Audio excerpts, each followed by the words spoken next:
folks, welcome. Today we are going to talk about electric motorcycles in NYC and who pays after a crash. Welcome to a new informative segment of Mototalks with Mitch and Mel for the law firm of Proner and Proner. I'm your host and fellow writer, Mel McGrew. And as often as we can, we will sit down with a personal injury expert himself and writer, Mr. Mitch Proner, a personal injury attorney with over 30 years of experience, here to answer your questions or any interesting topics that you might find useful in your personal injury world. And remember, folks, if you need to contact us, all consultations are free and confidential. Call us at any time at 1-800-321-1234. How you doing, Mitch? Pretty good. How about yourself, Mel? Not too bad, not too bad. I think I told you earlier, I meant to go on a ride. It was such beautiful weather, but I got jealous. I saw all these other riders out there. So, but sometimes it happens. But did you get to ride? I did. Ah, man, I should have went. It was like perfect. It was definitely perfect. Yeah. All right. So like speaking of riding, yeah, let's, this is kind of a new thing, I think for all of us here, but like electric motorcycles in NYC. You see them everywhere now, but I don't think the laws have fully caught up yet, so to speak. But Mitch, if someone gets into a crash on an electric motorcycle or anything electric on two wheels, how does the law even classify the vehicle? So first of all, you got to know whether the bike you're riding is a motorcycle or an electric bike. Typically, if it's going over 20 miles an hour, if it has over 750 watts, if it doesn't have pedal assist, meaning operable pedals that can move the bike, typically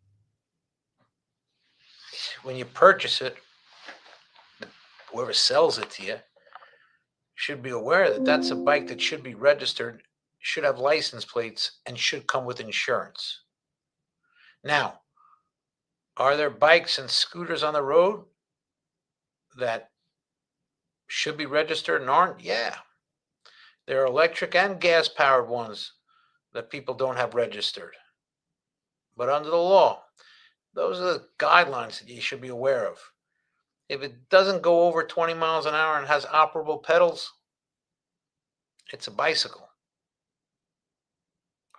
Once you're going over 25 miles an hour and it doesn't have operable pedals, you're looking at a motorcycle and you should have registration and insurance. Now, that being said, once you have insurance, you need to get the minimum insurance in New York. The minimum insurance in New York is a 2550 policy. That means $25,000 per person and $50,000 per occurrence. So let's suppose the rider of the motorcycle has a passenger on the back and crashes into two pedestrians in a crosswalk. And the passenger on the back and the two pedestrians get very badly injured. The most anybody could get is $25,000, and the most three of them could get would be $50,000. So if they're all seriously injured, they don't get $25,000 each. They got to split up 50. 25 per person maximum 50 per accident. Now, if it's just one person that got injured, but the passenger's okay, the other pedestrian's okay, it's just one pedestrian, they could get 25. But they don't get 25 if nobody's injured. You need to show that you're injured to be entitled to that money. And maybe you're not that injured. Maybe it's just like a few scrapes. Maybe you don't get the 25. Maybe you only get 12. It depends on what your injuries are. Now, of course, there are larger limits available. So on my motorcycles, I have a $300,000 underlying policy. That's with insurance, and I'm not recommending any insurance. I don't sell insurance, but that's with one carrier. Then I have another insurance carrier that has an umbrella policy for an additional $5 million for each of my bikes. So on my bike, I got $5.3 million. Now, what's interesting is the higher limits typically don't cost as much as the lower limits, dollar for dollar, because you're typically not going to go into the higher limits on a claim. But that includes something called SUM and UM insurance. SUM stands for Supplemental Underinsured Motorist Coverage. So if Okay. I'm on my bike and I get hit by a car and that car only has 25, well, I could be compensated up to my own coverage for 5.3. I'm not stuck at 25 grand. Now, at the same rate, if you have a minimum and the vehicle that hit you has a minimum, you don't get both policies. Okay. In other states like Pennsylvania, they have a thing called stacking where you can get all the policies. In New York, no. If you don't have more than the other vehicle, you're stuck with the other vehicle's policy. So if somebody has 100,000 and they get hit by another vehicle that has 25, they get 25 from the other vehicle and 75 from their own carrier because it's up to the 100 deducting what the other vehicle has. And that's called supplemental underinsured motorist. Then there's uninsured motorist, means the vehicle that hit you didn't have any insurance at all. It's uninsured motorist. So if you get hit by a car that doesn't have any insurance, maybe the car's stolen. If you got 100,000 on your electric bike, you can get a recovery from your own vehicle.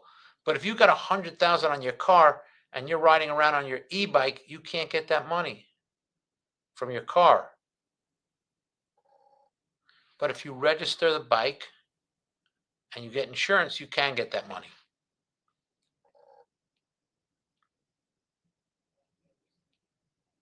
Excuse me. What I've noticed that like there are a lot of e-bikes there. You can't even register them. I mean, how do you even begin that journey if you can't register them?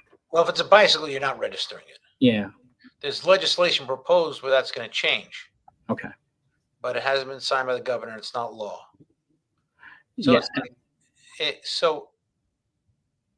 But if it's one of those vehicles that goes under 20 miles an hour and has pedal assist, it's a bicycle, and you might be able to be covered under your own vehicle's policy if you have a registered vehicle. Okay, that makes sense. So what about in terms of lawsuits? I mean, are motorcycle riders still able to bring the same kind of injury claims as traditional motorcyclists? Yes. Okay. Absolutely. Somebody fails to yield you right away, hits you and you're injured, you're entitled to compensation. You just got to get a qualified lawyer to help you out with that. Okay, that makes sense. Well, do you have any examples? I don't know if you've had to, work with any types of cases like this, or even hypotheticals. So I've had cases where my client was on an electric bicycle, and got hit in an intersection, and it was treated as a bicycle accident, and my client got compensated from the car that hit him. I've also had cases where my clients are on gas-powered and electric vehicles where they weren't registered and they should have been registered, and we got money from the other vehicle. Even though they didn't have the insurance they were supposed to have, we were still able to prove that didn't mean they were at fault for the accident, and they sustained injury. So under the law, they were entitled to compensation, even though they didn't have insurance. Even though they were riding illegally, we got them compensation. But you got to be careful if you're trying those cases, because a lot of times if you don't ask the right questions in jury selection, you get people that think just because you're riding illegally, you're not entitled to compensation. But I've tried those cases and won those cases. So they can be difficult cases, but even if you're riding illegally, you might still be entitled to compensation. Last of all, I've had cases where my clients had the minimum policies And I said, what kind of insurance do you have? And they say, I got full coverage, thinking they had great policies, but they were only the minimum. Full coverage just means you have theft and collision on there, which you get money for your property damage, but you don't get money for your injuries. All right. Okay. Now, like with that, does that also count in terms of depreciation? If a e-bike, or regardless if it's under over 20, does that affect the payout? Most of these bikes aren't that expensive, Okay. so it's not a big claim for the property damage. A motorcycle could, of course, be very expensive. Right. But those are typically the gas powered, not the electric ones that are designed for different use. Right. Although there are some expensive electric motorcycles, they're just there are not that many of them out there. Yeah, definitely. It's such a new, I guess, a new venture right nowadays. But I guess as we move forward, we'll be able to learn more. I guess that'll do for now, Mitch. Well, thank you again for yet another informative session with Mr. Mr. Mitch Broner. Guys, if you please don't forget, if you need our help, give us a call 24/7 at 1-800-321-1234, where consultations are free and confidential. Whether it's on our podcast or video broadcast, we really do appreciate you tuning in and taking the time. And please, if you haven't yet, follow us on Instagram, TikTok, Facebook, and of course, YouTube.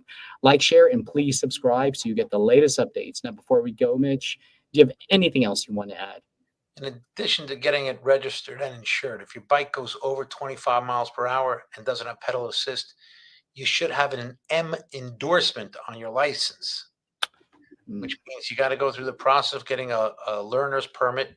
You need a licensed motorcycle rider to take you to the test, and you got to pass the test on your bike. And so obviously taking that test, you want to have a fully legal bike that's registered and insured as well. Yeah, definitely. Well, yet again, more great advice. So thanks again, Mitch, for yet another informative session with you. And thank you all for checking us out. And please remember, we ride just like you. We'll see you next time, everyone. Thanks so much. Thanks, Mitch. Thanks, guys. Bye-bye. Bye.